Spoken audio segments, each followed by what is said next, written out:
Hello and welcome to another episode of Bored and Annoyed. I'm Jackson. And I'm home at the movies.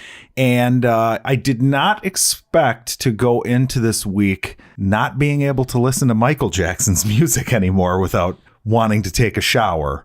But that occurred this week. Oh, really? Yes. But we'll get into that. But our main topic would be this week we're going to be talking about female superheroes. Why are they not as accepted, not as popular as their male counterparts?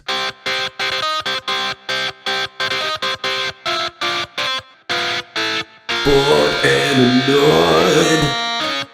So you're a Star Wars fan, Jackson. I am. How do you feel about Mark Hamill? We're all big fans, right? I mean, he's a great guy. I like him personally. I like him more every year. You know what's really bad is I just realized I sounded super sarcastic with that. Well, I didn't really like him much before social media. I don't know much about him or before this new Star Wars wave started. Yeah. So he's got a new quote about the new Star Wars. I'm sure it's just glowing. Yeah, well, basically, I don't need to go into the exact quote, but I will. So this is his quote. "They had me walking by 3PO, not even acknowledging him. I said, I can't do that. Rian Johnson said, okay, go over and do whatever. So I went over and I did whatever. They say in a script, forget the past, kill it if you have to. And they're doing a pretty good job of that. I just thought Luke's never going to see his best friend again. You look at it in a self-centered way. I said that it was a big mistake that those three people would never reunite in any way. I guess I was wrong because nobody seems to care." Wrong. Yeah, that's wrong. I care a lot. Dude, there was uproar because Chewie didn't hug Leia. Right. He went and hugged Rey, or Rey went and hugged Leia, or whatever. Well, here's the thing. Chewie had to take a side in the breakup. That's the excuse. It's a joke. That's not an excuse. It's a joke. No, wait a minute, though. Now you're jogging my memory. Didn't JJ just kind of say, I didn't really think about it, and he admitted it was a mistake to not have... Something like that, yeah. Well, and I'm sorry, but they really had it written that Luke would just, not acknowledge 3PO. Yeah. Who the fuck are these people? Who are these twisted freaks that have taken over Star Wars? We're kind of in a new age where the question is how much fan service do you put in these big franchise movies? It's not even fan service, though. It's just true to the character. Right. No. That was a 3PO. The 3PO thing? That is not a character. That's a character thing. That's not a fan service thing. But the whole, you'll never see Han together with Luke or Leia again. That is fan service, but at the same time, it's kind of well, who are you making the movie for? Right. Yeah. Well, and somebody, I can't remember who brought up a good question of how far do we go with fan service where it starts hindering the movie that maybe how it should be made.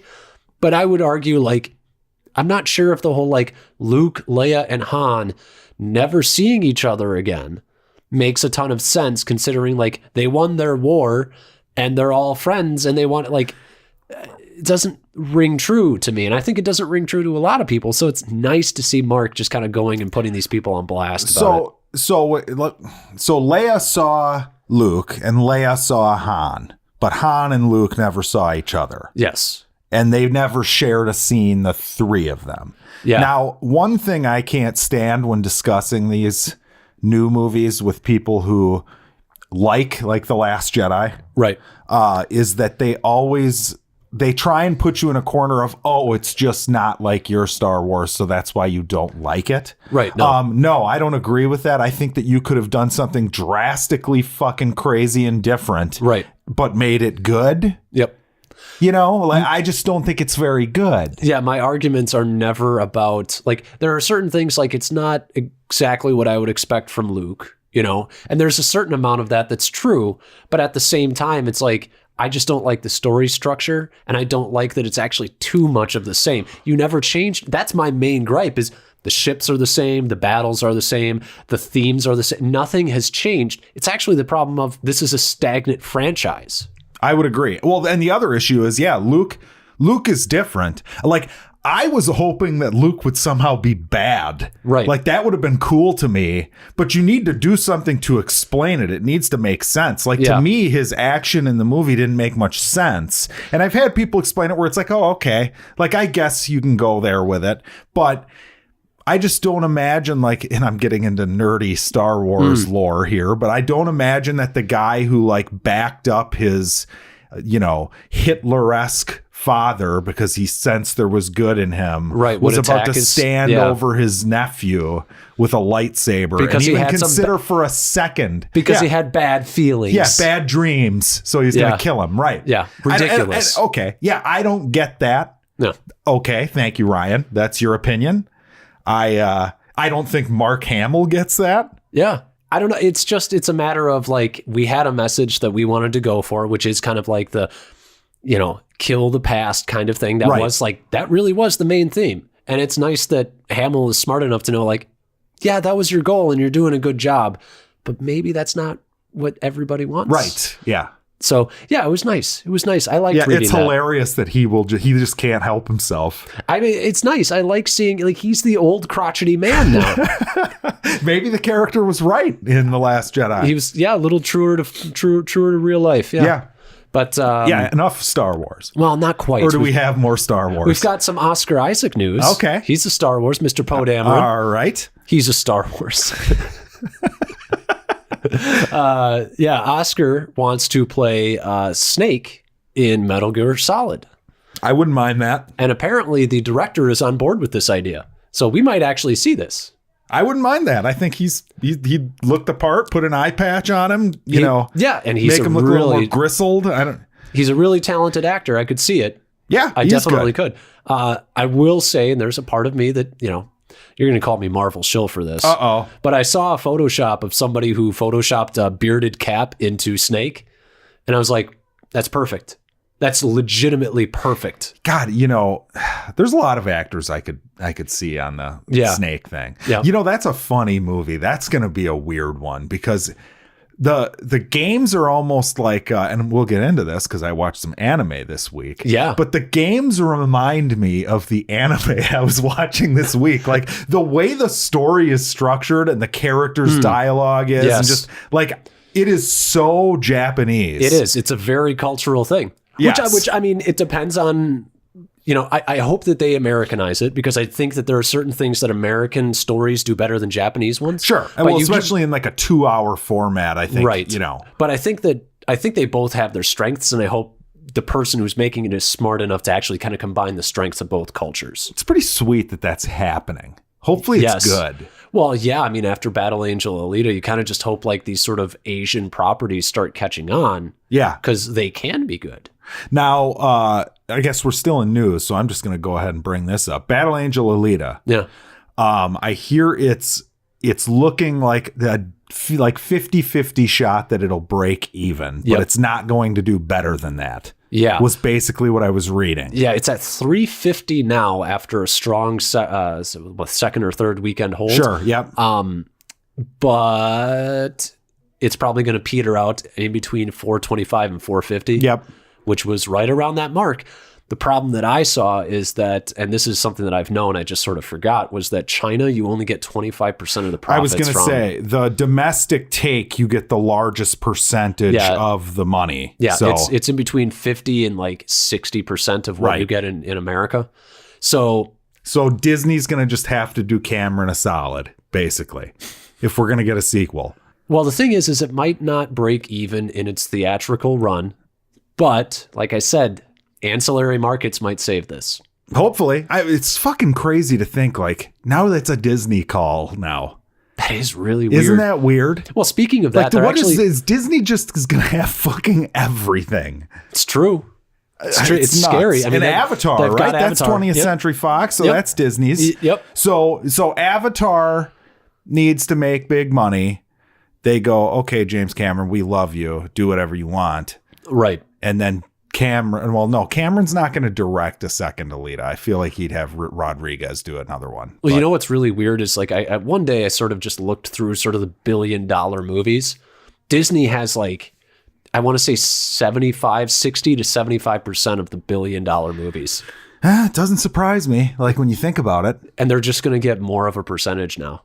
Because that's all they make. That tends to be all they make is big tentpole films. That's crazy, man. But now they're going to have like Fox Searchlight for their Oscar shit. So they're just going to own everything. Oh, yeah. I didn't think about that. So Fox Searchlight. By the way, that deal, the Disney Fox deal, apparently that's going to be done sometime, I guess, in April or March even, they're saying.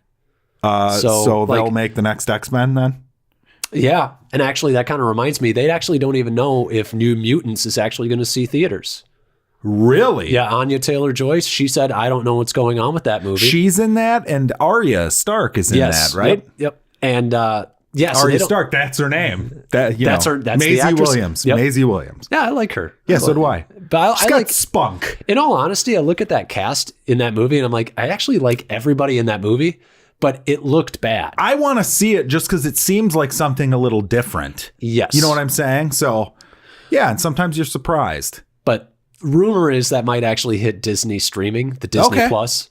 I'm like, man, well, shouldn't you save that for Hulu if it's a horror movie? Aren't you going to scare away the kids? Yeah, I don't know what that movie was watching the trailer. I didn't know what it was. Right. Yeah. But, I think it's time for something a little different. Okay. It's trailer time. Well, wait a minute. I got one big piece of news. Oh, okay. One unconfirmed piece of news. Oh, I'm sorry. How interested are you, or how excited would you be if you found out that Mr. Tax Cheat, Wesley Snipes, was going to return to play Blade again in an R-rated movie from Marvel? I'm assuming this would be like the Deadpool Marvel, like this. The new this is going to have Marvel. to be separate. Right. Oh my God, you might have stumbled on something even greater. Crossover. Yeah. Yep. Better. I'm sitting here and I'm like, Wesley Snipes is from a different era. Now, did we all enjoy that first Blade? Fuck yeah, can you we imagine if they played on that, like fourth wall breaking, like it's like a '90s movie, like I think I'm actually in love with that idea. Because Wesley Snipes is, I mean, if we're honest, he's not that great of an actor. I think he's good. I do not agree. He's good, but he's very cheesy. I'm a fan. And he knows what movie he's in the Blade series, whereas he plays it up. He's more... And I'm not saying I'm not a fan. Right. I'm just saying he's limited, and in action movies, he tends to be very cheesy. You know what's funny though? He was in a movie like I think right before he went to prison, like Brooklyn's Finest, I think Something it was like called. That, and it was Richard Gere and like Don Cheadle and shit, and it was Wesley Snipes in like a serious like old gangster role. Yeah. And he was the best performance in the movie. Was he really? Oh yeah. 100%. The movie was terrible. Have you seen the Expendables 3? No, is he in that? He's in that. No. God, it's bad. But no, one more bit of news before the trailer talk. Okay, Remy being cast in Bond. Yep. Well, that's the rumor right now. Yeah. Now unconfirmed. Yes. Yeah, I like this. So do I. I like this a lot. Yeah. I like a young villain versus an old Bond. Because we've had everybody he's faced has been his age, but. Now the problem is you're right. Actually, that's a good point. All of Craig's villains, but I already kind of feel where we're going with this, which is the whole like old Bond. Can he still hack it with the young crowd or whatever? Now, that might be where they're going. So Remy's a small guy. I mean, they're not going to have him play like a badass, right? He's going to have to be like a maniacal, like. Maybe hacker type. They could go with the whole like he's lithe, he's like a ninja. You could go with that route. I mean, it's more interesting if they're smart because Bond, I mean, it's the best when you see him physically deal with like threats, but also deal with like the Blofeld type character. Right. When you have somebody has the upper hand on him the whole time because he's not quite as intelligent in the ways that the villain is. Yes. But then at the last second, he gets the upper hand somehow, some way. Yep. And but no, that's good casting news. That makes me excited. And with Cary Fukushima or whatever the fuck his name is making it. Cary Joji Fukunaga. Yeah. See, that's why you're the names guy. I don't remember. I don't know Fukushima. How I remembered that. I don't remember how wow. Yeah. That is... I'm actually really excited because this movie has a ton of talent behind it. Now you're just adding Remy, which is great. It has a ton of talent, and it's been a long time since the last one. I mean... Like what, 4 years? Thereabouts, 5 years? Thereabouts. And I've realized with the Daniel Craig Bond series, it goes good, bad, good, bad. So this is going to be good. It's we're set for a good one. Yep. Right. So, and then they should just stop and get the new actor before the bad one comes. I guess we don't need to do trailer time right now because I have one last piece of news. We're just forgetting news. And well, there's so much. This actually was kind of a busy week for news. So Elizabeth Moss from Mad Men. Okay. Is in talks for the movie Invisible Man that's being directed by the guy who did, the Upgrade. Okay, now Elizabeth Moss is the Hulu show girl, right? The Scientologist in real life. Maybe I don't quite know. She was like the secretary in Mad Men. Yeah. Okay. Yep. So Handmaiden's Tale. I believe. Yes, that's what it is. Yeah. So that's her. Yeah, and she's in talks for this, and apparently. Other good news about this is that no Johnny Depp. Seems like maybe they're just dropping him. Oh, wow. Yeah. So maybe this isn't a continuation of the dark universe. We can only hope. Please, dear God. Yeah. I'm just pumped for this because I do think this Upgrade guy could put in something really special. Yeah, I would agree. The last Invisible Man movie I remember, it was Hollow Man with Kevin Bacon and Elizabeth Shue, and I kind of like that movie. It's very 90s. There was that sequence where didn't they put they made like an ape turn invisible? Wasn't that what it was? Yep. And that was a pretty good sequence. You could see like its veins and stuff. Yeah. Yeah, that was pretty good. Well, and it toyed with the whole like him kind of turning into like a creep who would like spy on, because once like he was a normal guy, and then once you gave him that, it took like the horror movie angle where he became almost like a slasher type killer deal. Yep. But yeah, I liked that movie. I also have not seen it since I originally saw it. So it could be terrible. I have no idea. But trailer time. Trailer time. Here's the song. It's a trailer time. So that's our new theme song for trailers. Perfect. So we've got Dark Phoenix, the new Dark Phoenix trailer. What did you think? It looks like. And this isn't me saying I think it looks good before you crucify me. Okay. Because I'm guessing you think this looks terrible. It looks like a cleaner, more well-made version of X-Men 3. Like it looks like the same plot. It looks like the exact same movie. Right. We've already been here. That's kind of other than the fact like you spoil the death of Jennifer Lawrence. Did they spoil the death of her? I didn't even notice it in the trailer. She's attacking Mystique, and then she's crying to herself in an alleyway. Yep. So pretty sure she's dead. Yeah, well, she doesn't want to be in these movies. And it's funny because I sent you that little meme somebody had, remember when they cared? And it was like Rebecca Romijn in the first one with the fucking makeup, and it was like this super elaborate makeup, and now it's like they dipped her fucking face in blue paint and put a few little like little glitter dots on her. spots on her. Yep. It looks terrible. Her makeup does. Even since her first movie, the makeup has changed. Yes, it has. Yeah. Yes, it's worse. It's much worse. And it's just. And she didn't care. She doesn't want to be in these. She signed on for these when she hadn't done the Hunger Games yet. I don't know why she's even doing this movie. She's contracted to do it, right? I think she had an original contract for 3 movies. So that would have been up with Apocalypse. Okay. So I don't know. Money. Yeah, paycheck. I don't know. I think it looks pretty bad. I'm just so tired of. It's just we've already seen this, and we have no attachment to this Jean Grey. So the whole like turning into Dark Phoenix thing, this tragic, terrible thing means nothing to us. You're right. That is so true because the Famke Janssen version. We at least spent 2 movies with her, and she had that awesome sacrifice at the end of 2. She was a great character, yeah. I mean, she was a good character. I liked her. If I'm honest, I still like those first 2 movies. Oh yeah, for sure. But I would have preferred if Jean we had one more movie. I would have preferred a 4-movie arc rather than a 3-movie arc. Well, the 3rd movie was a mess. Yes. X-Men 3, the Brett Ratner one, is a fucking mess. Well, this is written by the same guy who wrote that, I believe. Oh, really? I believe so. I might be wrong on that. I'm not going to check. Is X-Men 3 worse or better than Apocalypse? I think it's better. I think it's better than Apocalypse. It's more entertaining. It's really tough because Kelsey Grammer's Beast. Yep. I think that's kind of the trump card. Because at least Kelsey Grammer as Beast is pretty perfect casting. Yes, I would agree. Other than he looks terrible jumping around because the effects were so awful. I like his Beast. He's a perfect Beast, though. Yes, he is. His act, he was a good casting choice. You're right. You know what's funny, too, is like thinking of Ben Foster as Angel in that. Oh, shit. That's right. Yeah. That is Ben Foster. Yeah. Oh, shit. I forgot about that.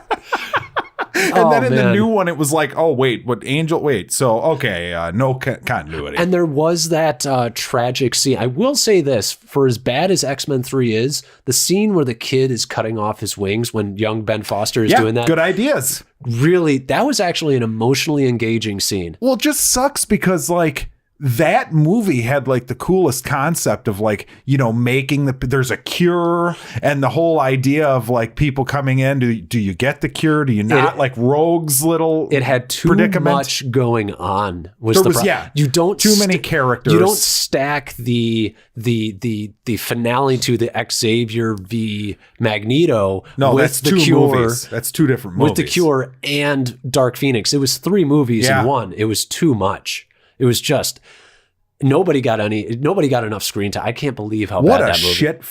That is a shit follow up, like in the same vein as Spider-Man 3 was. Right. Like just a shit. Like everybody's excited. The second one had them all jacked up. It's really good. Yep. And then you go see that, and you're just like, what the fuck happened? Yep. That was the early 2000s. Things really fell apart on the third.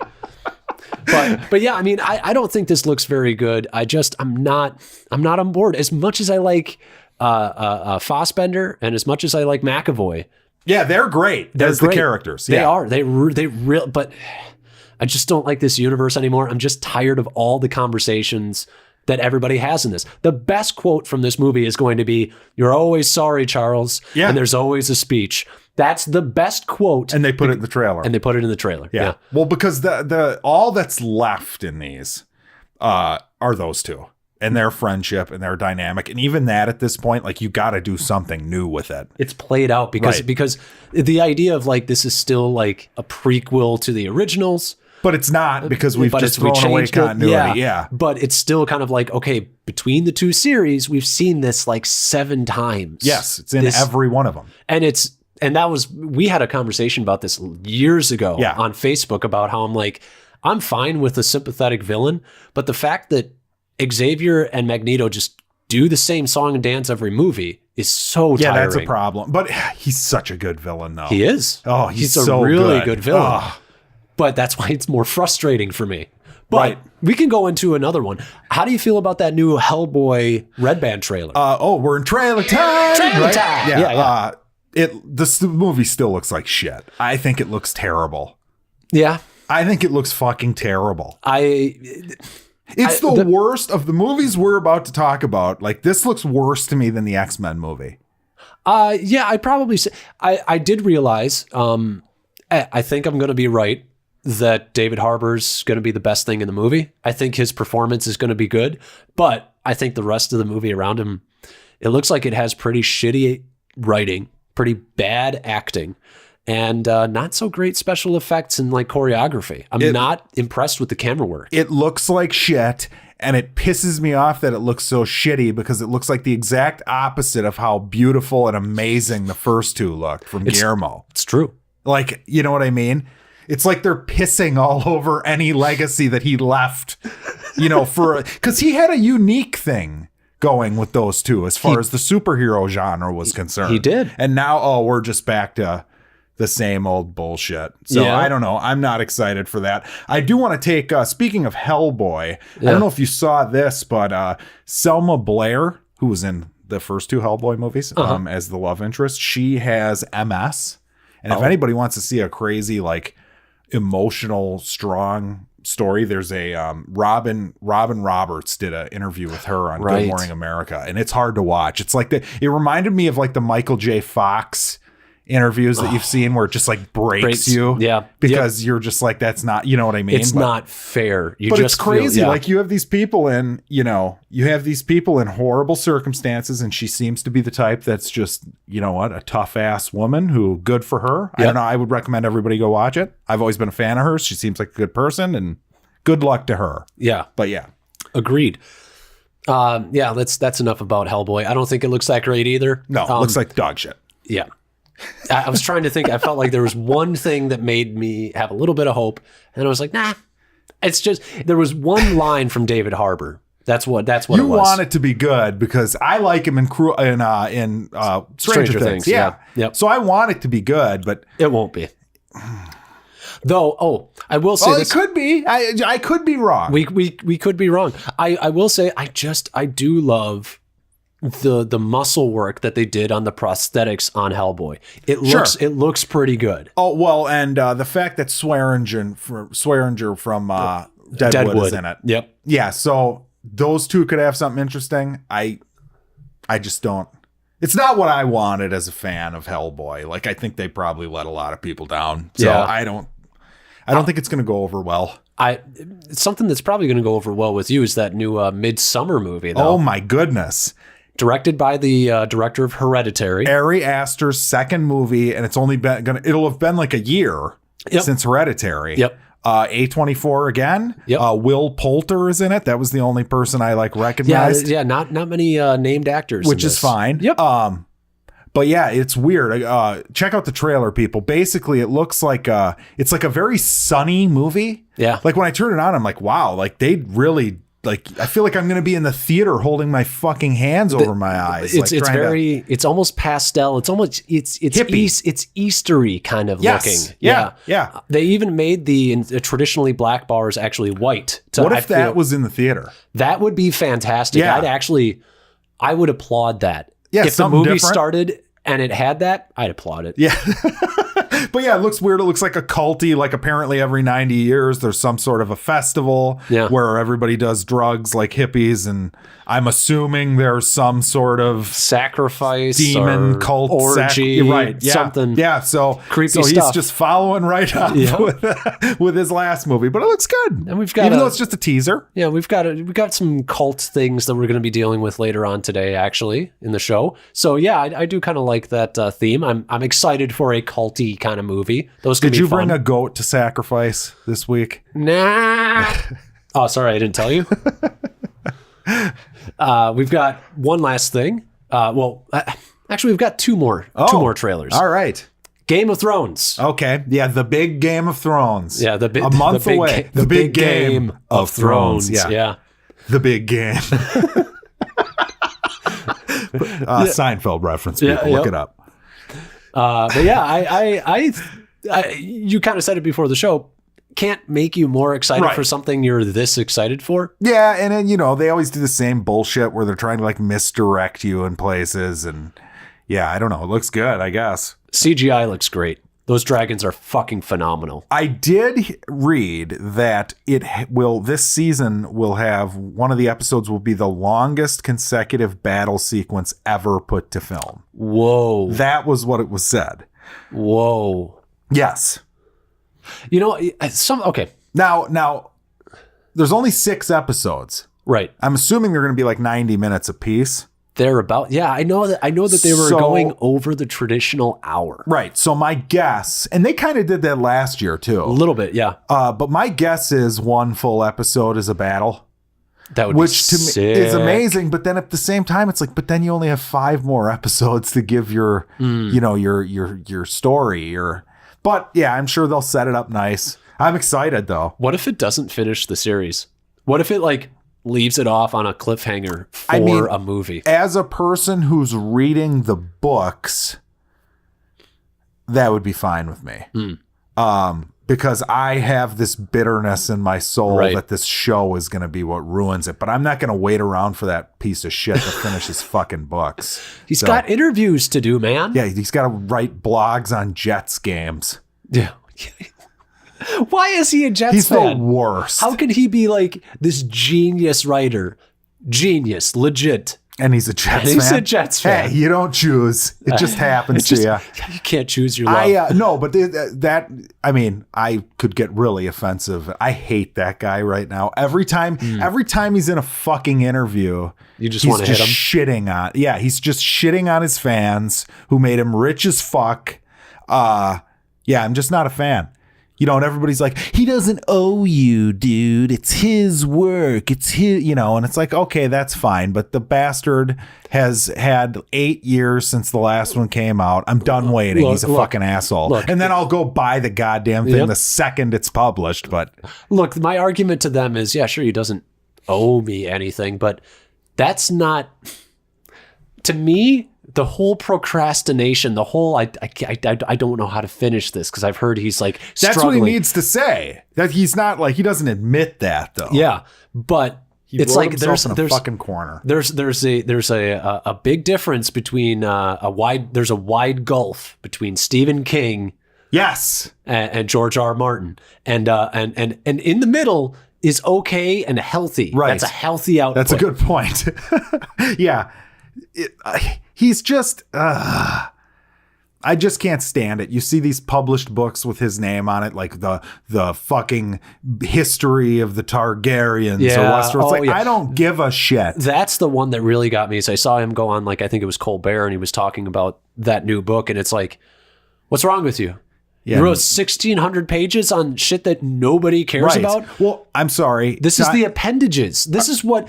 This is why J.R.R. Tolkien will probably be remembered as a better author, because he knows what's fucking appendages and what actually constitutes a book. That's true. That's true. It's funny though, because this fucker, to the readers out there who have read these, spout off. Let me know if you agree. But that bastard, his 5th book, The Dance with Dragons, is overall a mediocre book, and it's too long. There's a bunch of useless shit in it. And he wrote himself into a fucking corner. He's lost the thread. He doesn't know where the goddamn story is going. He's lost. He's done. And the next one's going to be bad too. Oh no. I'm telling you. And that's why the show, as much everybody loves the show, as much as people don't want to admit it, there is a massive drop off in quality the last couple of seasons of the show. Do you really feel? I mean, absolutely. I forget what season where Arya first learns the Faceless Men stuff. Was that 6 or was that 7? I think that was 6. I think 6 was that. That's when she went over there. That stuff was okay. That was a little bit of a drop off for me. Season 7 is a lot of payoff shit, which is, I feel like, why that season works. But that's easier though, because you're just throwing a bunch of fucking badass action shit at the screen. It's easier. Right. It's still better than what 6 was. No, the show took a dive after book 3, in which there are numerous deaths. Yeah.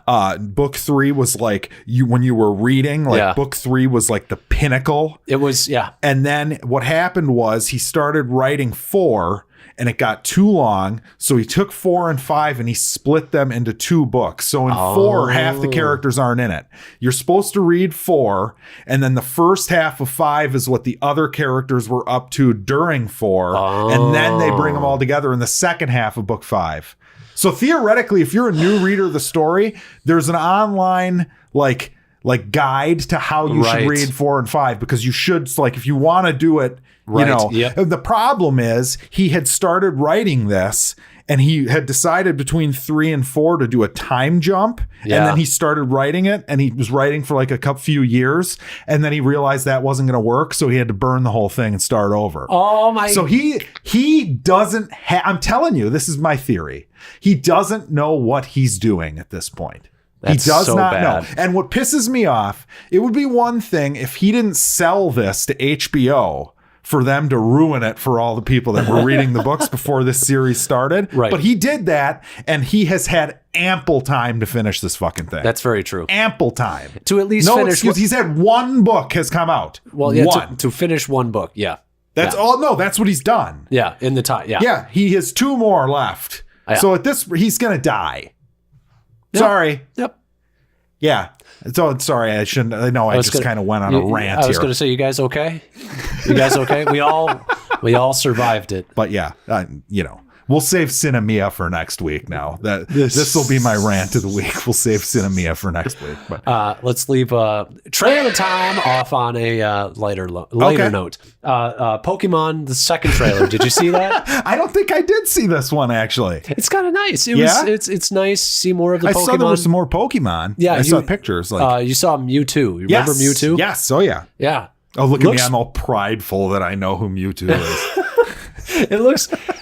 I'm sitting here and I'm like, I cannot believe that this is looking this good. It's really weird to me. I'm excited for it. I can't believe I'm actually like, people who know me, they know I was never a Pokemon fan.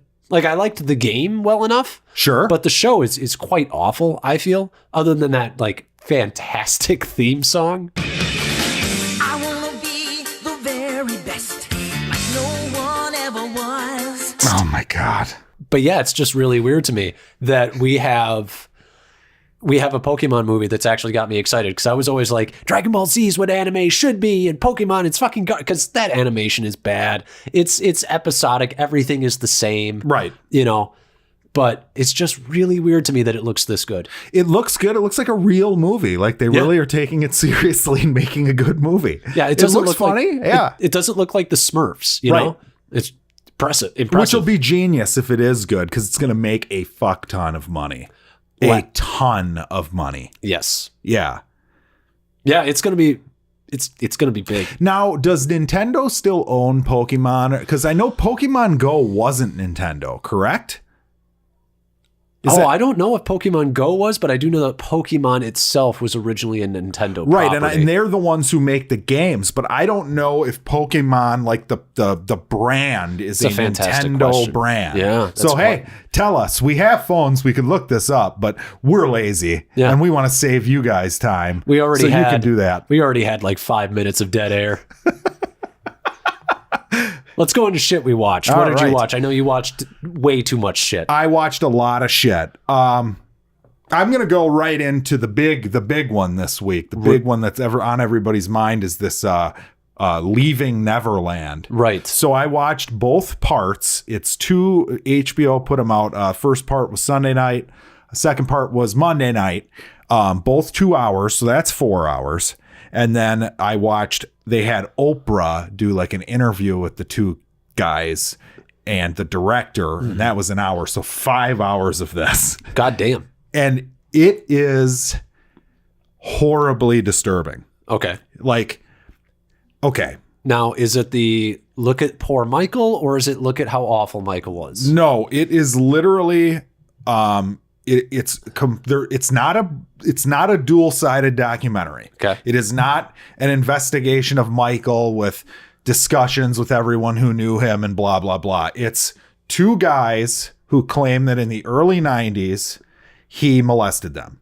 Okay. And they go through their entire, like, the grooming of them, right? Like how he met them, what their friendship was like. Now, keep in mind that on its own, 30-year-old man friends with 7-year-olds. Strange. Yes.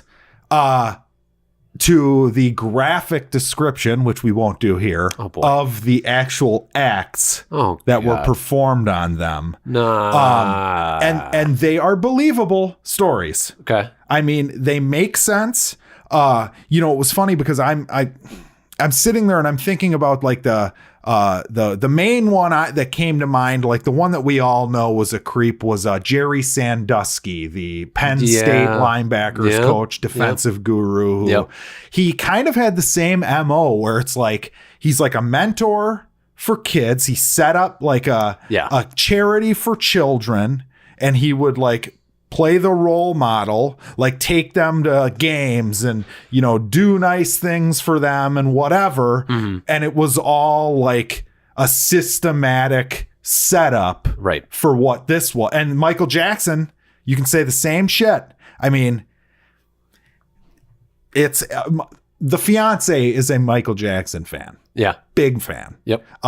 We've had arguments over him where I'm like, look, I can't say for certain that he did the actual pedophile stuff. Right. But I know that what he was doing was inappropriate. I mean, it's documented that you just don't do that. You don't share your bed with fucking, it's very strange. Little kids. It's very strange. I mean, it's hard to look at that and not question. She at one point looked at me and said, I don't know if I can watch this. Ooh. It's horrible, dude. It's horrible. And I, as a betting man, based on just, it would be one thing if he was like this normal looking guy, and maybe people are going to get pissed at me for saying this, maybe, but it's like the dude's a fucking weirdo. It doesn't help his case when he's on camera. All of his friends that he always had around are little boys. Yeah. And I'm sorry. Yeah, he looks like a man who kind of went nuts. Yes. So yeah, it was disturbing, but and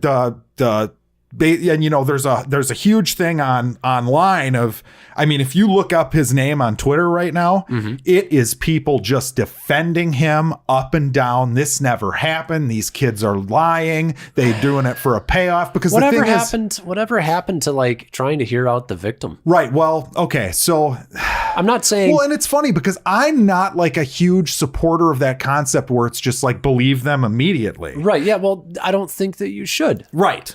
But you should probably hear him out at least. Yeah. Well, here's the thing. So here's the other thread of this is that both of these kids in his 93 case where like somebody brought charges against him. Yeah. Both of them testified for him. One of them, I think, was like mid-teens. The other one was 11 at the time. And then in 2003, 2005, something around there. Yeah.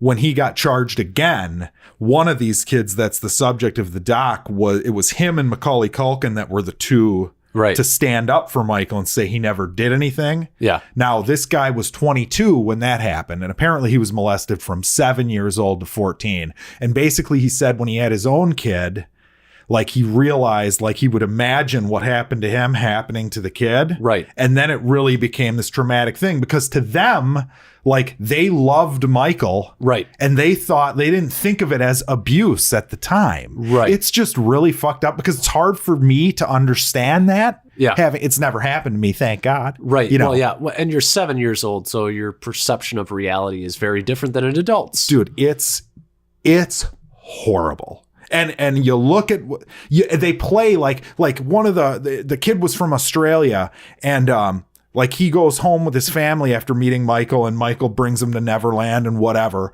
And fucking this relationship starts where apparently like the kid had a fax machine, his family did, and they would come home at any time and there would be like faxes filling the room from Michael. Like, tell Applehead that I said, I hope he's doing okay. Just inappropriate as fuck. And I'm watching this and I'm like, okay, if this is all documented, I believe it. I'm sorry. Like, it's too fucking weird. I can't help it. I can't prove it. Yep. But I said to start the podcast, it is weird because it's like he also made like the best fucking music ever. It's so arguably like it's terrible. It's terrible because I mean I don't want to turn it into that discussion, but there's always the argument of like separating the artist from the art, right? And it's like, God, you just I don't know. I don't think that we have an answer for that in society. I think you have to just make that call individually. And I don't judge anyone based on the call they make on that. Right. Like, it's funny, like it reminds me of should O.J. Simpson be removed from the NFL Hall of Fame? Right. Like, I guess I would say no. So then how can I say that, people shouldn't listen to Mike? I don't know. It's just fucking weird. Right. But yeah, anyone who's interested in it, it's a fascinating watch. Okay. Because everything that everyone's heard and thought, like he's a creeper, the pedophilia shit, like we've all heard it before, but to hear like these two go talk about it for 4 hours and, like it's disturbing. Oh, one more aspect of it. The mothers are also interviewed and they're the ones I get the most mad at are the moms of the guys, because it's like, what the fuck were you thinking? Like you're in a hotel, your kid is on tour as a dancer with Michael. He's like 11 years old or whatever. And he's staying in Michael's room on this tour, like around the world, staying with Michael. Yeah, that's strange. Yeah, it's really fucked. But they all like saw him as a son. Like Michael was like another kid. Right. Because he's so infantile. Yeah. God, that's Will. But yeah, that's enough of the disgusting topic. But what did you watch? Something a little lighter, I hope. Yeah, much. I don't know if there's. Is there anything heavier? I watched Hereditary. It was a nice light. I watched Schindler's List. It was breezy. Oh, breezy. That's easy. Right. Yeah. No, I watched Game Night with Rachel McAdams. You did? Yeah, and Jason Bateman. And? I realized that was the best comedy of last year. You think it was? Yes. See, I didn't think it was as good as Blockers, which I did not enjoy Blockers. Although I also wanted to, we were thinking about comedies, and one that I didn't think of when we had discussed this was the Russian one. God damn it, with Steve Buscemi and shit. Somebody will have to remind me. I'm not going to look it up now. But there was one that was like a Russian satire, like political thriller thing. And that was really funny. But yeah, no, my favorite character in that, though, the next door neighbor. Yes, absolutely. Yes. Oh, he's fantastic. It's a movie that as it starts, I think it starts at like a 10. It starts, it starts fantastically. And then it sort of peters out as it goes because it's the action, it's the action comedy hybrid. And those inevitably have a hard time near the climax because they sort of have to pick a lane. And they pick the action and it doesn't work as well. You're right. And that is a good point about those movies. Like, I feel like that's true of like Rush Hour. Yes. You know what I mean? But like Rush Hour is better, I feel, at balancing it because it's more of an action movie. It's more of an action. Yeah. This whole like I'm more of a comedy until the end. It's tough. It's really tough. Right. But I would say that this movie actually floored me on a couple levels. The shots that they use to sort of like look at the cities and then like when cars are driving and shit, like the wide shots, they make things because of like this sort of like forced perspective, sort of some things are blurry, some things are not. They make it look like you're looking at a game board.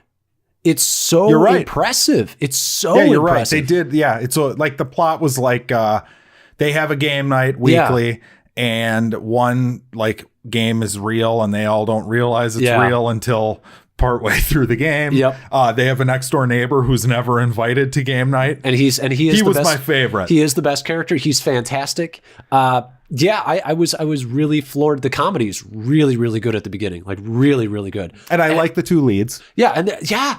Rachel McAdams, I mean, I would say easily the funniest thing I've ever seen her do, and maybe my favorite character I've ever seen her. She was good in Wedding Crashers, although she was kind of the straight woman. In all honesty, I actually never saw Wedding Crashers. Oh, really? Yeah, it's one of those classic comedies I missed. It's good. Yeah, but this was really good, and not only is it just like the game pieces thing, but the music is pretty good. The transitions are pretty good at the beginning because they kind of like make it sort of like suspenseful because you don't know when the game starts and stuff. The characters are good. The friends. Characters are all good. Yeah. All right, maybe I'll give this one another watch. And I will say, just overall, blown away by the cinematography because this could have been a just paint by numbers, reverse shot movie. And there were so many shots that was like, who came up with the idea to put like the camera inside the door as she opens it? That's a genius. Like, it's a cool little choice. Yeah, it was good. It's like a B plus, yeah. Which for a comedy these days is high. Yeah, I was impressed. Speaking, I'm just going to keep it going with the documentaries. This one we can do quick. I watched it's called Studio 54, and I believe it's Studio 54, the documentary. I think that's the name on Netflix. It reminded me of Spaceballs. Spaceballs, the lunchbox, Spaceballs, the toilet paper. But if you're interested in that sort of thing, I really liked it. It goes through the formation of Studio 54 in the early 80s, the owners getting busted, all the celebrities that were there, how big of a deal it was for like the gay community to have like a place that was a sanctuary. Yeah. But I watched that. So I'd recommend that. That was on Netflix. Another one I watched, just randomly, it hit me that I hadn't seen it, was Lizzie. Right. Lizzie is about Lizzie Borden, who I knew nothing about, by the way. Melanie kind of spoiled this movie for me. Okay. Or I thought she spoiled it until they kind of like, you could tell they assumed you knew who Lizzie Borden was at the beginning. Mm-hmm. So I'm not going to consider this a spoiler, but basically it's Chloe Sevigny, I think that's how you say her name, and Kristen Stewart. And they play Lizzie is Chloe, and she was like this. It's like the late 1800s, and she at some point snapped and is alleged to have murdered her parents with an axe. Yeah. And this movie takes the idea that basically those two had like a lesbian secret relationship going, and somebody found out about it. Oh, okay. And the dad was going to give his inheritance to someone else. It was okay. Okay. C plus. All right. C plus. It gets really good at the end, but it's not an event that took 2 hours. So you need to do a lot of filler shit to kind of get there. Mm-hmm. And not all of that is successful, but I would recommend it for somebody who's interested in that. It wasn't as good as I'd hoped. Okay. I watched Behind the Curve. Oh, I watched this too. Yeah. And I forgot to put it on my list. I watched 3/4 of it, I should say. What a fucking trip. It's a documentary about flat earthers and their beliefs and the culture that has risen in that belief system. It's a belief system not based in fact. I mean, they are right. Yeah. He's being sarcastic. I can't even with these fucking people. It's insane. Like, it's hilarious. It's like, how do you think GPS works? Like, how do you think the scientific method works? Like at the beginning of the movie when he's like, see, look over there, it's Seattle. If it was curved, I couldn't see that. I couldn't see that. Yeah.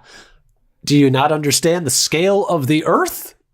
Yeah. You fucking yeah. It's idiot. The Earth. In case you didn't know, it's quite big. Yeah.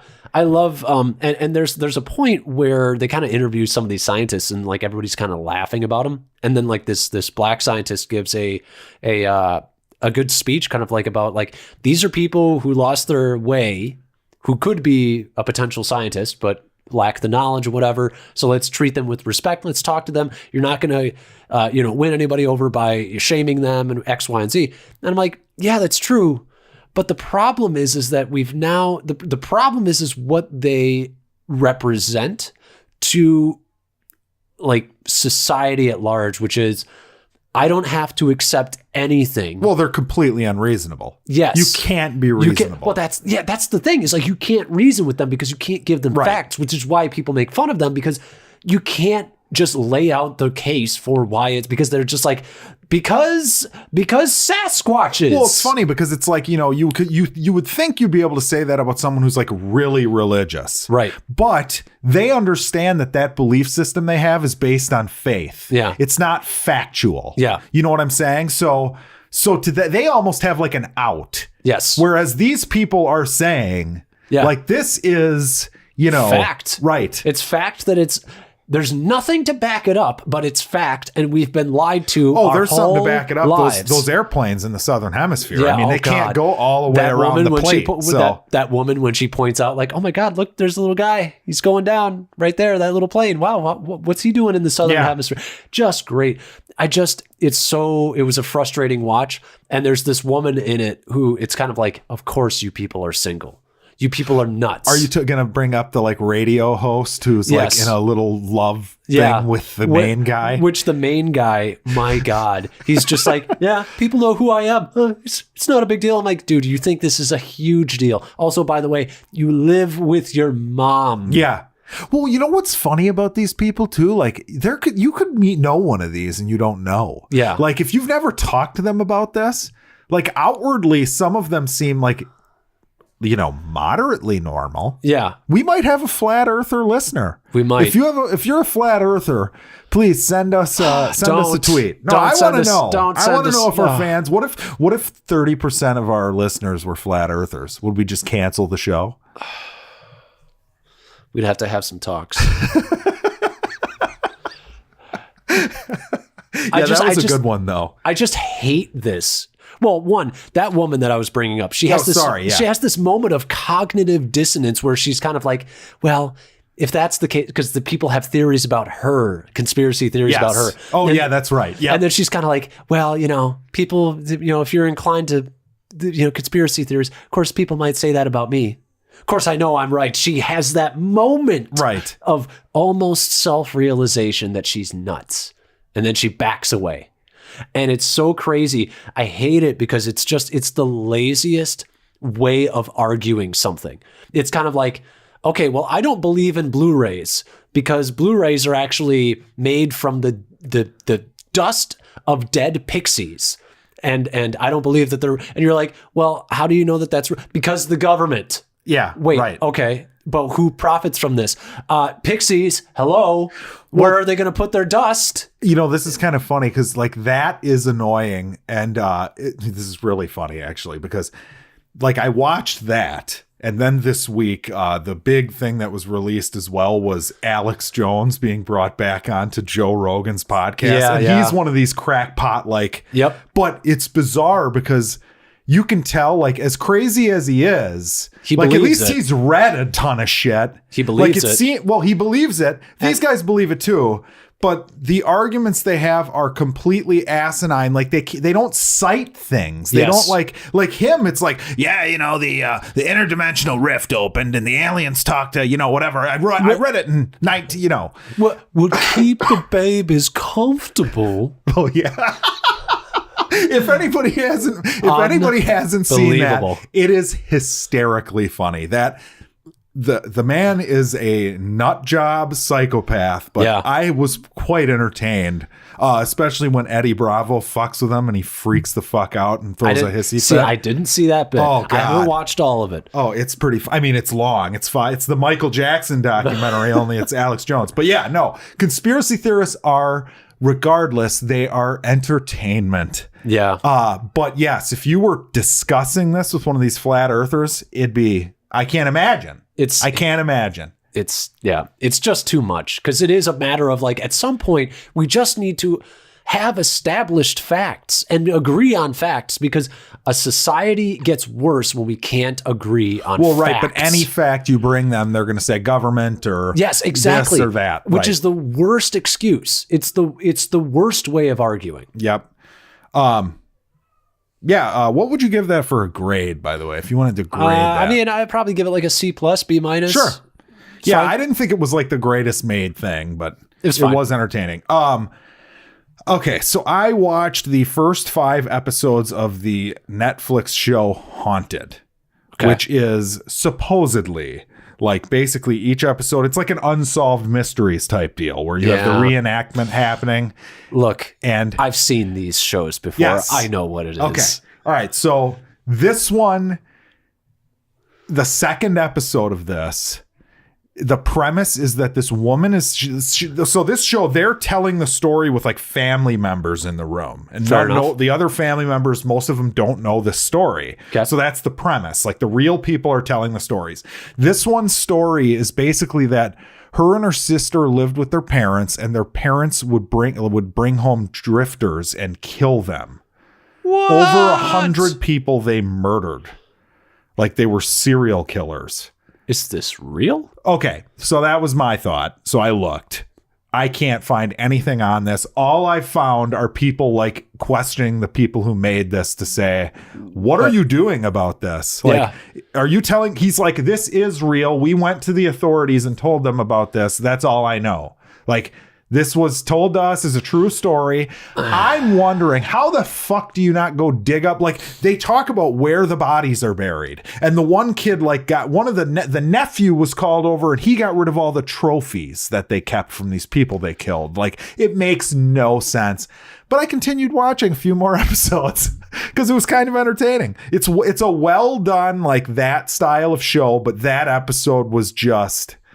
Like, when I'm sitting there like, oh, yeah, that last one about the bent neck lady, there's a bent neck lady story in this. Oh, fantastic. Yeah, that one was kind of believable. But this, you know, it was, just the worst, second episode. Right. But yeah, I watched that. If people like that, they should check that out. I suppose I should just get to Death Note. Thank you. I watched 18 episodes of Death Note. Damn, you flew through that shit. Yes. It's like, fantastic. Just like Taco Bell, just flew right through it. I gotta give it to you. Yeah. I gotta give it to you. Told you, man. Good recommendation. It's entertaining. Yep. They fly by. They're like 22 minutes a piece. Yep. It's hard not to watch the next one. Yep. Cliffhangers abound. Cliffhangers every episode. Yep. There's like some neat rules and world building stuff in there with the note. I do kind of like they do this little thing where they cut to a commercial and there's a little pause and there's like a little rule there. Yeah. Yeah, that's pretty good. Now, just so people have an idea, and you can go listen to our first episode on this, because I watched the first episode on the way to Europe and I never continued until now. But basically the gist is there's like these like death god characters, and one of them loses the book, I believe. Drops his death note. And the way that they kill people is they write their names down in the book and how they died, and that's how they die. Now a human gets the book and he says he's going to use it to do nothing but good, and he's going to become like a god. He's going to kill all the criminals to make a perfect society, and he will be the god of this perfect world. Correct. So now there's the yin to his yang, which is L, which is another character who's on like the detective side. And it's kind of this like battle of wits. Yes. And it's funny because I find myself like rooting for them both at times. Yes. It's I'm more of a Light fan. Yeah, but Light is a pretty freaking fantastic character. It's basically Moriarty v. Sherlock Holmes with demons. Yeah, and it is fun to watch. I recommend this highly. I wish Netflix had an HD stream of this, though, because it doesn't look great. No, it doesn't. No. But yeah, it's way more entertaining than I expected. Like I said, it reminds me of like Metal Gear Solid, like a Konami video game, the way that the dialogue is, and then if L does this, then blah, blah, blah, blah, and they do like the slow pan of like the still animation with the mouth moving. And it's fun. We actually had a discussion about exposition on this because this is a show that is heavy on exposition. It's exposition, the show, basically. But it works so well because you have genius characters. And if you don't explain this, a lot of this stuff doesn't work because you can't tell it visually, most of it. Correct. Now, if I did have a complaint, it doesn't give me enough time to like put things together myself. Yes. You know what I'm saying? Where it jumps the gun on reveals where it's like, fuck, like, it never makes me feel intelligent. Because the characters are played as these really intelligent characters. They're geniuses. So they're if you legit. could beat them once in a while. That would be something that I would have appreciated. Now I'm halfway through the series. Hopefully I'll have the other half polished off by next week. But I would say, and I've warned Jackson about this, that the last third of the show takes a dip in quality because there's a choice that's made that doesn't make a ton of sense. Well, it makes sense. It's just not a good choice. Okay. But like I said, that first 2/3 is actually pretty fantastic storytelling. So perfect. I still highly recommend it. I would say it's probably one of the best animes of all time. It's good. I enjoy the fuck out of it. I gotta tell you, like if that's what they're like, I can see myself watching some of these. This is a high quality one. This is a series apart. Also, okay, it's very different. It's very dark. Okay, compared to some anime. Yeah. What would you give it for a grade if you had to grade it right now? So far. Got it. You know what? Right here, I want you to play the opening title track. Oh, right. Because isn't that great? That's going to turn... Yeah, it's great.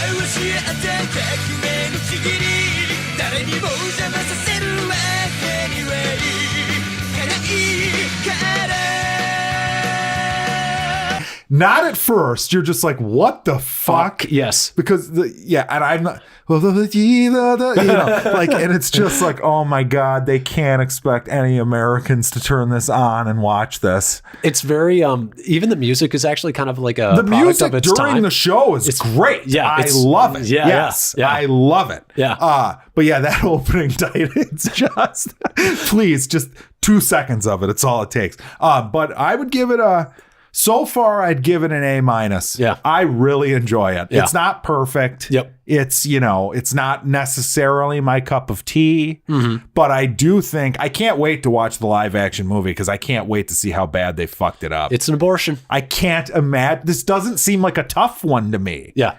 It seems like slam dunk. Yep. It should be really good. It's something that I think that you could actually easily make a series of movies on. Sure. Yeah, but the first one has to hit. Yes. That's the thing. But yeah, okay. But yeah, do you have anything else and shit we watched? I finished Kingdom, but we actually did a special episode on that. Perfect. All right, so I've got 2 theater things I watched. I'm going to start with Greta. Greta is like a 90s style stalker movie. Like the premise is that Chloe Grace Moretz plays this girl. She finds a purse on a train and there's an ID in the purse and she returns it to Greta, who is this old French woman, like kind of lonely. They're both kind of lonely. Like Chloe Grace's mother just died. She's new to the city of New York, whatever. They start up a friendship and then all is not as it seems with Greta. And, the performance by the woman who plays Greta is fucking great. Like Bravo. Her name is Isabelle Huppert, I believe. Okay. Basically, Greta is this like French lady, and she's very like proper and whatever and motherly, but she's a fucking nut. Okay. And some of the nutty, like it reminded me of like One Flew Over the Cuckoo's Nest, or like some sort of weird 80s or 90s like stalker movie. Okay. Like it's not coming out at the correct time. A League of Their Own. Yes. Yes, exactly. Just like Rosie O'Donnell. Exactly the same. But yeah, no, so the movie does have problems, though. Okay. And it's funny because I'm giving this too much leeway. I know that because I hate this. The suspension of disbelief. You have this like old, frail lady, and you have Chloe Grace Moretz, who's like a healthy young woman. Yeah. And there are multiple times where it's just like, just fucking hit her with something. Yep. Like, and there's like, you're locked in a room. Someone comes in the room, charge them. Like, what are you doing? There's a ton of that. Yeah. Other than that, I liked it a lot. It's cleverly shot. There are moments of real tension where you're like sitting there like, oh shit, like, does she know? Like, what's going to happen here? Right. You know, like, so it's very skillfully done. But yeah, the issue with it I have is it's too hard to believe that you wouldn't just attack this woman, and there's too many times where I think the main character is a moron. So I'm going to give it a C+. Okay. For that purpose. Okay. Other than that, I liked it. And then the other one's the best movie I've seen all year. Okay. What's better that? than Arctic. Okay. Fighting with my family. Fighting with the with wrestling my family. One. Yes. Yeah. Wow. It's an A. It's great. I was sitting in the theater about an hour and 20 minutes into this thinking it was perfect. Okay. Third act goes a little off the rails. Okay. But it's funny. It's supposed to be the true story of Paige, who's like a female wrestler in the WWE, who was after my time. I was done watching by the time she showed up. Yeah, we all kind of dropped off after The Rock left. Yeah, well, he's in this as himself, and he's great. Yeah. But yeah, basically, it's a very good like coming of age story about this family and the family dynamic with like the brother who like dreams of being a wrestler but isn't accepted into wrestling while the sister is, and then the parents are Nick Frost. Yeah, and Lena Headey, who plays Cersei. Yes. They're both great in everything I ever see them in. Yes. The girl, Florence Pugh or something, I believe her name is. Is this her first movie? I don't think so. I think she's been in other shit, but she's really good. Vince Vaughn plays like the trainer. Oh, like the wrestling trainer. Yep. He's fucking great. I fell in love with this movie. Blast. I couldn't believe it. I really couldn't believe how good it was. I will be seeing that. Yeah, it's really good. And I said, I haven't watched wrestling in fucking forever. Right. Made you want to watch it, I'm guessing. It didn't make me want to go home and watch it, but it made me long for a time that I liked it. Right. You know what I'm saying? Like, I remember the good times when I really enjoyed. Right. Exactly. Yeah. But it is cool how they have fully acknowledged that it's quote unquote fake now. Yeah.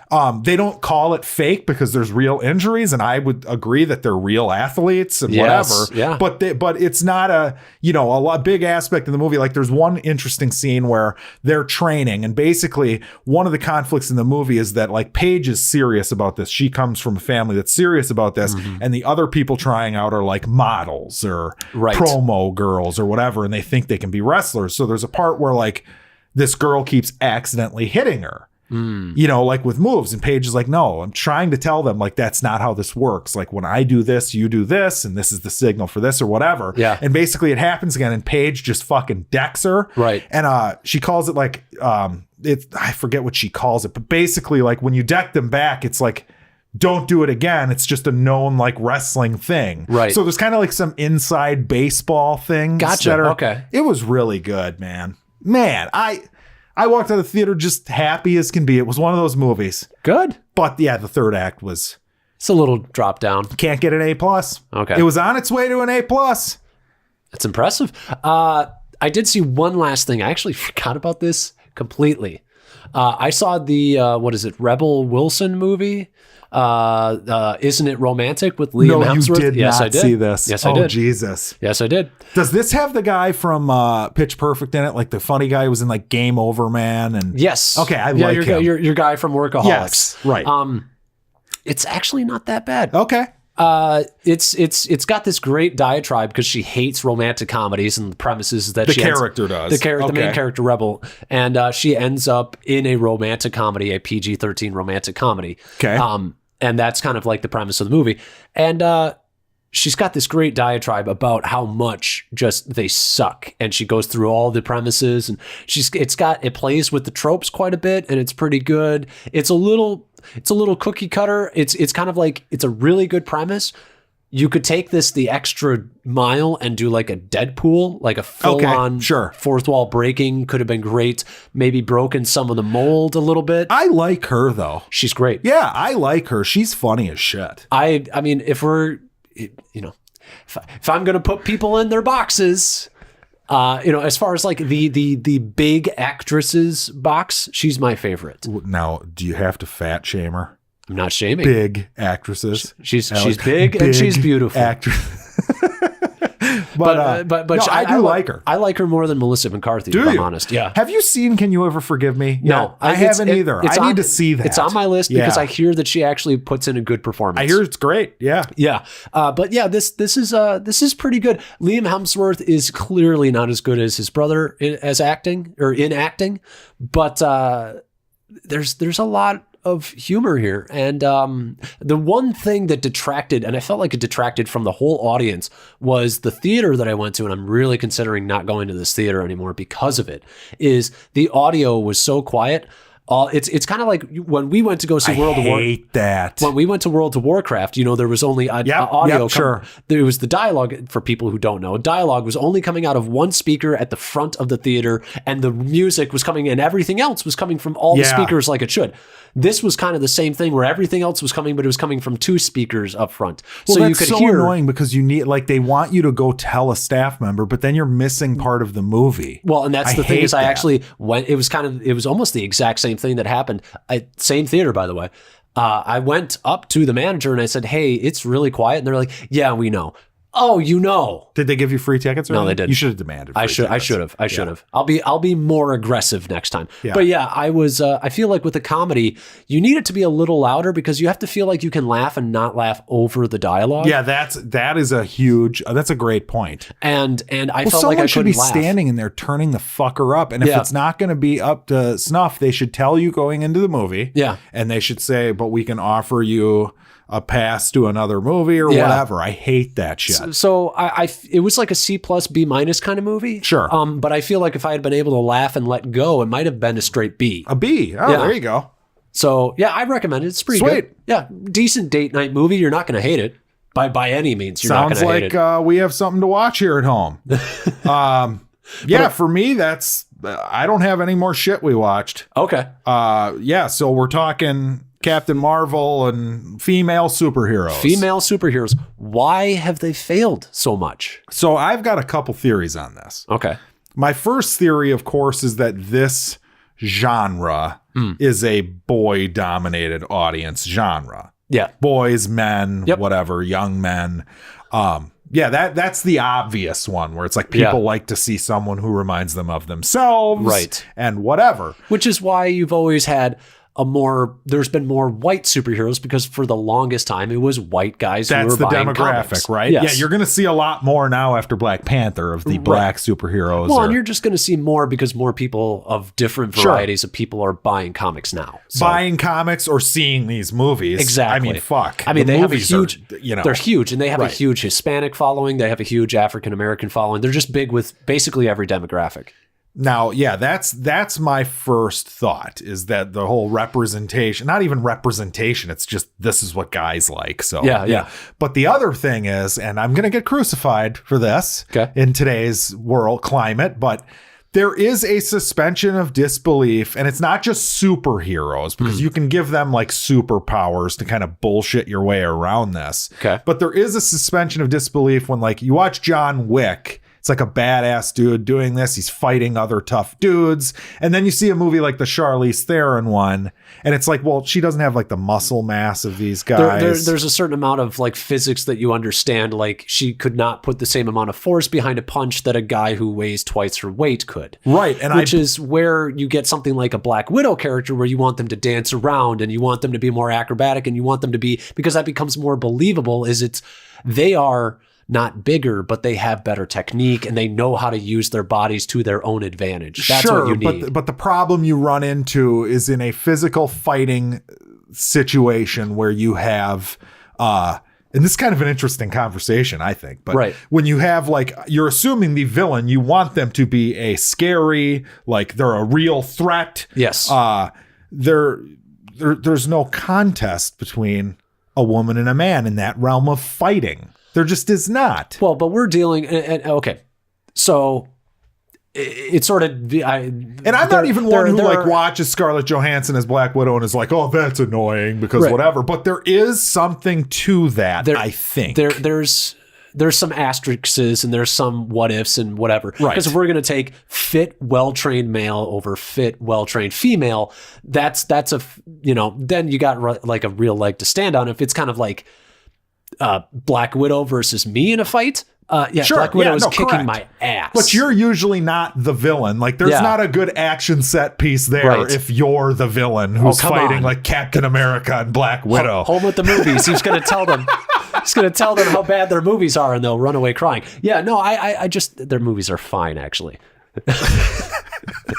Yeah, right. Yeah, right. Her movie hasn't come out. It's yet to be seen. Yeah, and Captain Marvel hasn't come out yet. Yes. But I mean, we're kind of dealing with superpowers, and that's sort of where you get a different sense of it. It's like, that's when I can believe it, where it's like, okay, she's got superpowers, so yeah, she's not as big as that dude, but she's got super strength. So of course she's going to have more, like Jessica Jones. You believe it. Now, it's a terrible, terrible series. Right. But they've explained it enough where it's like, okay, well, she has a power. She can overcome the dude's physical. And I still think that there are, but you're still watching like a chick fight a big muscular fighter dude. And it totally depends on how it's held. Because we've really sort of narrowed it down to the fight scene. Can you buy the fight scene? Now, I didn't see Atomic Blonde. It actually looked pretty good. I think one of the directors from I didn't John see Wick, it either. It didn't interest me the same way. And I'm thinking that might be why, because I'm going to be watching it and being like, well, wait a minute. She's going in and like jump kicking like 20 Russian fucking agent soldier dudes. Like, you know what I mean? Like, I just can't. And it doesn't even mean it's bad. It could be good. Right. But you have to watch it in more of like a. Okay, and I know I'm just digging myself a hole in today's world, but you have to watch it in more of like a cartoony way. You know what I'm saying?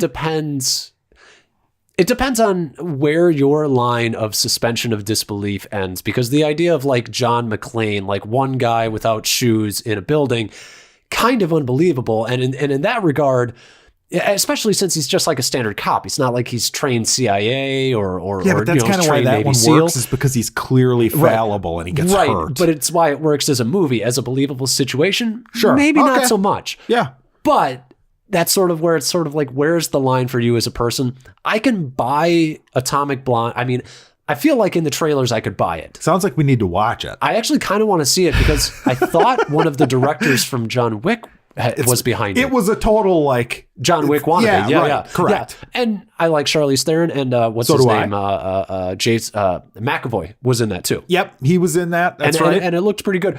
But let's sort of get back to like the superhero. Like we had Elektra, we had Supergirl in the 80s, which is just garbage. And we had Catwoman. So part of the answer is for this overall, they suck. Yeah. They're just bad, poorly written, badly acted, not funded well enough movies. Well, they didn't need to suck either. Like Catwoman as a villain in Batman Returns, I thought was pretty awesome. I actually didn't like Halle Berry. Michelle Pfeiffer? Oh, Batman Returns. I was thinking Batman Returns. I automatically went to The Dark Knight Returns. No. Okay. Oh, yeah, they didn't need to confuse us Anne anymore. Hathaway. Rises.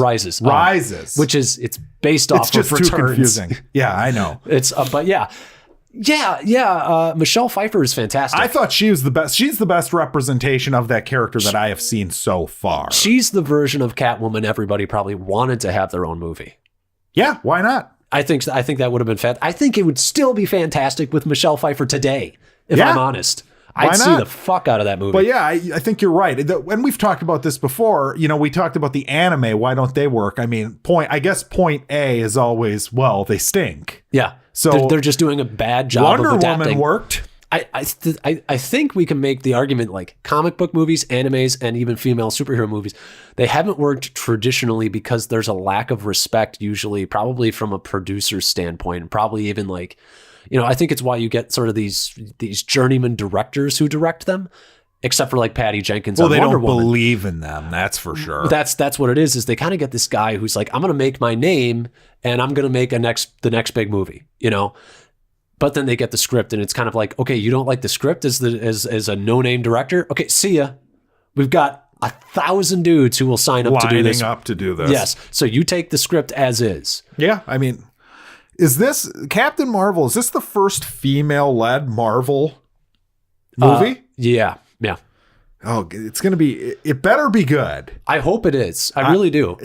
Because I mean, the reviews I did the cardinal sin and I read through the reviews today, not like the full reviews, but just did the whole Rotten Tomatoes scroll thing. Yeah. And it's got me a little concerned because the good ones are like, well, it doesn't do this, but it sure is fun. Yeah. There's a lot of that going on here. I think there's, I mean, we're in a different topic altogether, but I do believe it's got last I saw it had 101 reviews. It had 85%. Okay. And the average score was like a 7.4, 7.5, something like that. So it's going to be a decent movie, not a great movie. Well, how many of those decent ones though? Like I'm reading them and I'm like, you're not telling me it's good. You're just like, you're finding a way to sneak in a positive review for this. We will see. Yes, ultimately, at the end of the day, I am my own judge. I've been stating the whole way through this that I didn't think the trailers looked good, and you guys can check the record on this. Check the record. I have been stating I don't think the trailers look very good, but I think it's going to be good because I just trust this studio to make a good product. Yep. Even if it's just good, I don't care. I have it. I find it very hard to believe that this could be any worse than Ant-Man and the Wasp. I don't think there's any way it's worse than that. All right. Yeah. Well, if it was as good as that, I'd be okay, I guess. Yeah. But yeah, back to the topic. Yeah. Now, why does Wonder Woman work? I think Wonder Woman works because they actually they did a straight standard hero's journey. They actually gave her like a real arc. Sure. I don't think I never saw Catwoman. I did see Elektra. But I don't believe that Elektra had really much of an arc. She had like a revenge tale, but there's nothing. I don't think she really learned anything in her movie. Was Elektra, and it's been years since I saw it. Was it about the fact that she's a woman? Like, I feel like that's where they fuck themselves sometimes. Is like Wonder Woman, there's aspects of like female empowerment. There's the whole no man's land scene. Yes. But in general, it's just a really well-made superhero movie with good characters, and it's fun. And it's a fish out of water, and it's a commentary on humanity. It's not necessarily a commentary on men versus women or whatever. I don't think that there have really been ones that actually focus on she's a woman, because Elektra really, that wasn't really the case. It was kind of like she was Daredevil's girlfriend. She died. He thinks she's dead. And now this is her adventure alone. And it wasn't like, oh, you're a woman and you're an ninja, it was just kind of like, just picture them putting in like the bad chick, like one-liners and shit. Like I know the Halle Berry movie was like that. Yes. And that's where you're just watching it as like, you realize that these movies, like you're trying to, like a girl might watch this and go like, oh, that's neat. Like we're badasses or whatever. Yes. But your audience that watches superhero movies is like 85% male. Right. So you're kind of fucking yourself. Well, you need something more to hang your hat on than I am from said demographic, therefore this is special. It's why Black Panther is actually a good movie, and why it's touted is it's actually a good movie. It's not just that it's a black African character. Yeah, that's a good point. And so I don't think that that's what Captain Marvel is going to be.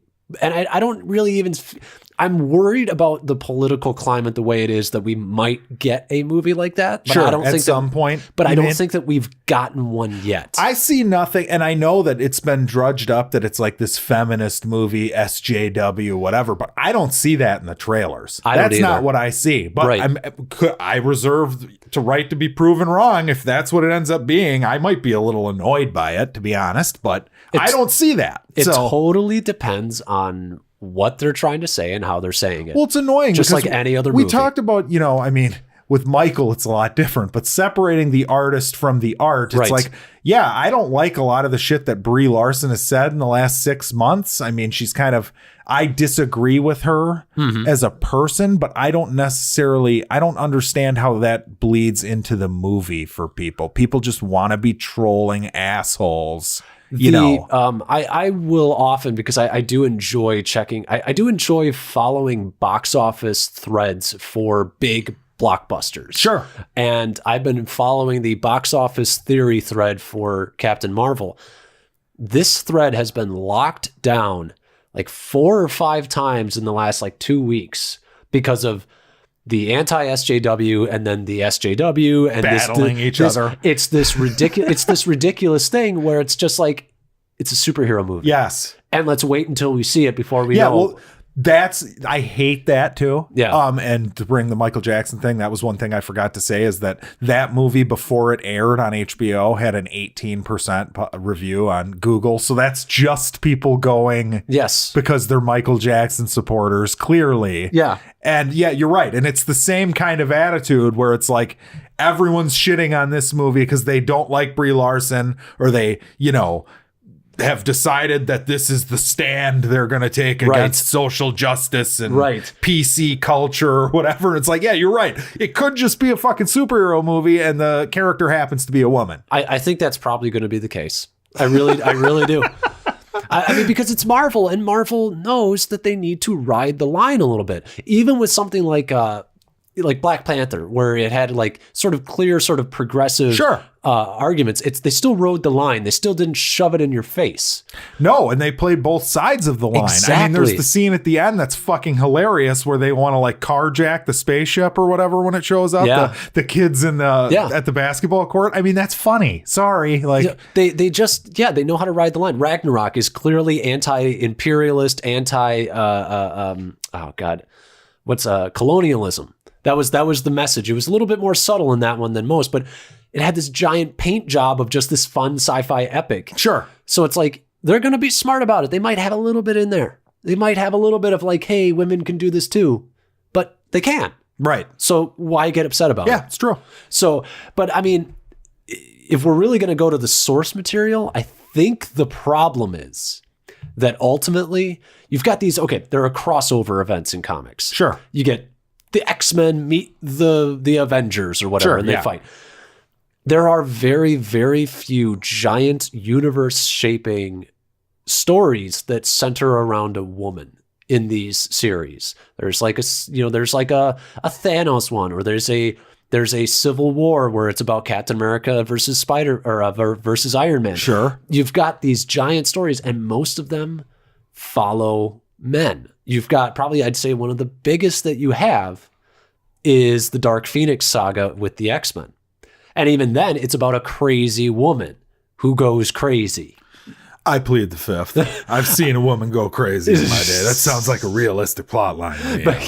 But it is one of those things where it's kind of I think at the end of the day, we need women probably in comics to actually probably take a little bit more of a leading role and sort of not be supporting characters. Have them make a decision that Captain America is going to have to deal with a decision that Carol Danvers made.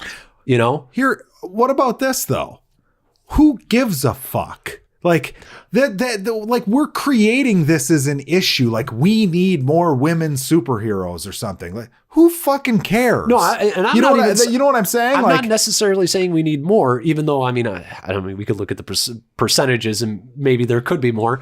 I'm not making that argument. What I'm saying is, I feel like you do your characters a disservice by making them bit players in the universe that they're in. Okay.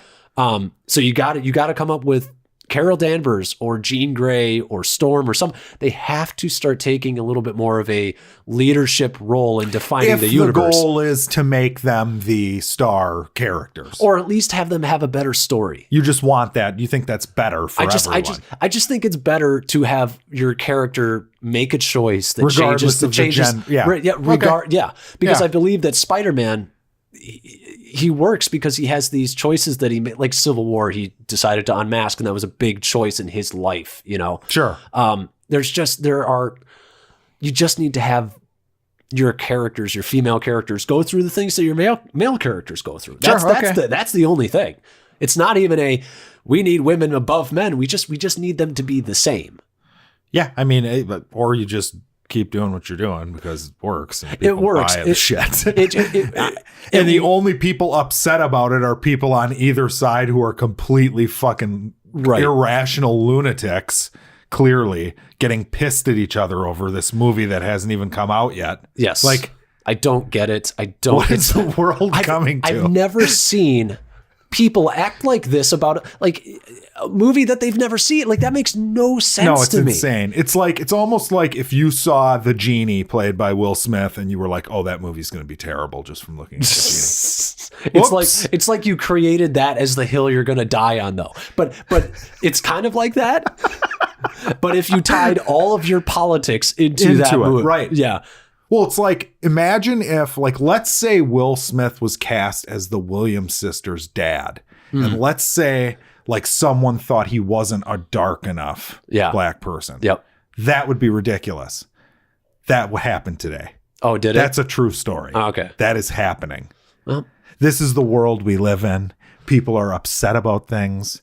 They're battling each other. It's madness. Yeah, it's madness. You just made me sad. He's not black enough to play. But poor Will Smith. He can't catch a break at all. At all. I actually laughed at that one today. Right. See, this is why we do a podcast about movies and not the news, because it's a depressing, angering world we live in. Well, right. And when you put it in this world of entertainment where everyone's just supposed to, like, it's supposed to be out there so people can have a good time. Yeah. You have your opinions on movies, but it's not supposed to be this, like, war. And when that happens, like, it's almost getting to the point that it's happening and it's not even like bothering me anymore like it used to. I'm just getting like amused by the stupidity of it. I'm just sick of it at this point. Yeah. Because it's like, to me, it's like, you know, Jordan Peterson. People who would be like, oh, you're a progressive. How could you possibly cite Jordan Peterson? Look, he's got a good point about people being ideologues, and there are too many ideologues in the world. And this is just the other thing he said about not everything needs to be politics. Right. Politics is not meant to infuse itself into every aspect of your life. Well, it's funny because you bring him up and somehow he's become like a political football, but most of the stuff that he talks about, like, isn't it wedges its way in there because most of the people on one side agree with him on that concept, but it's like, it's not really political. He's just talking about like kind of things that he sees as common sense, I guess. Yeah. I mean, he's got some things that I severely disagree with him on. And I think that sometimes, especially when it comes to politics, because this is how it works with everybody, people have blind spots in politics and people have maybe not the most logical arguments in politics. Sure. And myself included. I try not to be that. Oh, but I know I am. As soon as the mics go off, people. But yeah, I don't know. I think I think we kind of boiled it down for female characters. Yeah, I mean, and we went into this other, I knew this was going to happen, that it was going to spin all over the place. But it's an interesting conversation worth having. Because the fact that this is the story, like this is what this movie has become about. It's sad. But it is. I mean, we should be talking about, aren't we excited to see who Captain Marvel is? And aren't we excited to see young Nick Fury and young Jason Clark? Jason Clark. Hey, Clark Jason Gregg. Clark. Is he in this? Yeah, that's right. Clark Gregg's back. Yeah. And we've got cool Ben Mendelsohn in, some people are saying, one of his best roles. Really? Yeah. I've heard that. I've heard he's actually like a stellar villain in this. Okay, he's not a corporate shill. No, he's not like the boardroom corporate. Well, he is sheriff of Nottingham. He's one of the shapeshifters. Okay, so he's going to be an alien green man. And Jude Law is in this. Jude Law. I mean, there's so much to be excited about. It's Dragon Ball Z action type stuff. That's what it looks like. Yeah. So I mean, Superman, like Iron Man, fused. Right. Yeah, I'm excited to see it. I hope it's the last movie before the big one. Yes. Which next week we're going to have a special guest on, and we're going to discuss our predictions for the Avengers. Yes. Having seen Captain Marvel. That will be interesting. Yeah. I'm wondering if there's going to be any answers. I'm not sure if there's going to be. No, but hey, throw it all out there. See what sticks. Yep. That's coming. But I think that's the end of the episode, right? Yeah. Thank you for listening. As I said earlier during our dead air, rate us on iTunes, subscribe to us wherever you listen to this. And go to the website, boredandanoid.com. I've added a search feature. So any movie that pops into your head, just search for it. If we've ever talked about it, it's going to pop up. All right. Thanks for listening, guys. Bye-bye.